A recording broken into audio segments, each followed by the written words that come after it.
हरिशपाणी foundation आनुकूल्य Baleshwar में लोकार्पित है चंद्रभागा प्रकाशनी प्रकाशित नाट्यकार बासंती पाणी पुस्तक 21 एकांकिका। बालेश्वर स्टेशन चक्कर खुली 1 और 2 gram gold forming jewellery showroom. आज ही आसतु और बाछि नियंतु आपनको मन पसंदर गहना। एसजे ज्वेल्स समाज ऑफिस तलमहला स्टेशन छक बालेश्वर। बालेश्वर हरिशपाणी फाउंडेशन आनुकूल्य चंद्रभागा प्रकाशनी द्वारा प्रकाशित नाट्यकार बासंती पाणी 21 एकांकिका पुस्तक स्थानीय स्टेशन क्लब सभागृह में लोकार्पित हो जाइछि। केंद्रीय साहित्य एकाडेमी सदस्य डॉक्टर लक्ष्मीकांत त्रिपाठी पौरोहित्य आयोजित उत्सव में ओडिया भाषा साहित्य गवेषक डॉक्टर प्रहलाद चरण महांती, चर्चित अभिनेता लोकनाथ लेंका, एकाडेमी पुरस्कृत नाट्यकार हेमेंद्र महापात्र, कवि तथा नाट्यकार डॉक्टर हरिश्चंद्र बेहेरा, नाट्य गवेषक डॉक्टर रमाकांत नायक प्रमुख बरेण्य अतिथि भाव जोगदे एही पुस्तक को लोकार्पित करथिले।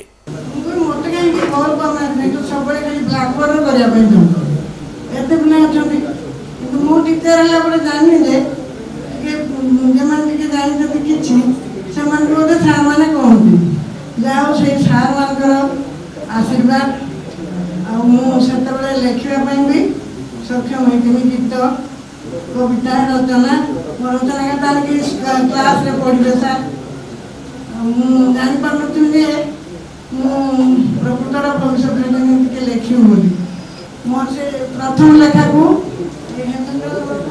रेकमेंड करते लिखी कलाकार जजमा उत्सर्ग 2टा नाटक और पिला द्वारा कर पुरस्कृत पिला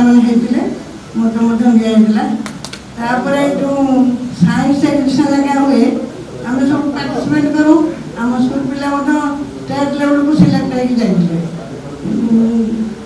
लुणिया पानी केमती मधुर पानी बाहर से प्रोजेक्टा सिलेक्ट होता बरा बोली रेमुणा चेयरमैन को नाक मिसे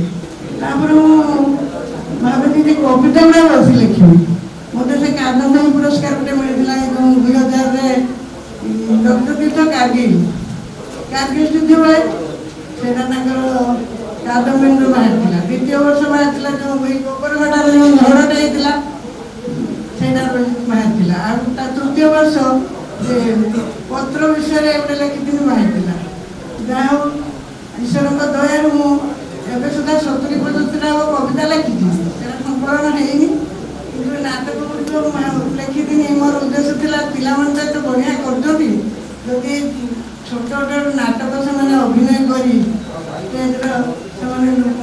खुशी हे दर्शक मैंने खुशी हे नाटक किसी सारांश से ग्रहण करेंगे एटा किसी ग्रहणीय विषय अच्छी प्रथम गचर उपकारिता कि पिता माता को भक्ति करापर ठक मान हाबुटे पड़ोनी तो निजक कमी भूलटा को आम परिवर्तन करवा विभिन्न प्रकार टी शिक्षणीय विषय रही से गुड़िक जब भविष्य जीवन में कर्म लगे बदल भी जापे कलाकार भविष्य भी कला नाटक गुड़िक लाइफ चेंज कर एही अवसर में बालेश्वर माटी को गौरवान्वित करिथिबा केंद्र साहित्य एकाडेमी युव पुरस्कार प्राप्त कथाकार संजय कुमार पंडा, नवनिर्वाचित बस्ता विधायिका सुभाषिनी जेना, रेमुणा निर्वाचन मंडली द्वितीय थर निर्वाचित विधायक गोविंद चंद्र दास एवं बालेश्वर निर्वाचन मंडली सर्वकनिष्ठ निर्वाचित विधायक मानस कुमार दत्त को आम माटीर गौरव सम्मान में भव्य संबर्धना प्रदान करा जायथिला। संबर्धित प्रतिभा माने बालेश्वर माटी पाई सेमानक अंगीकृत अभिव्यक्ति रखिथिले। चंद्रभागार निर्देशक कवि श्रीदेव तथा हरिश्चंद्र पाणी फाउंडेशन विजय पाणी, अजय पाणी एवं संजय पाणी युग्म आवाहकत्व तथा वरिष्ठ आईनजीवी परशुराम प्रधान संयोजन आम नाटक भूमि और भूमिका शीर्षक आलोचना चक्र कवि यशोधरा दास, पूर्वतन विधायक प्रदीप्त पंडा, गवेषक डॉक्टर श्रीचंद्र जेना, डॉक्टर दिलीप रथ, आशीष चक्रवर्ती, संग्राम महांती, सुशांत कुमार दास प्रमुख वक्तव्य प्रदान करते।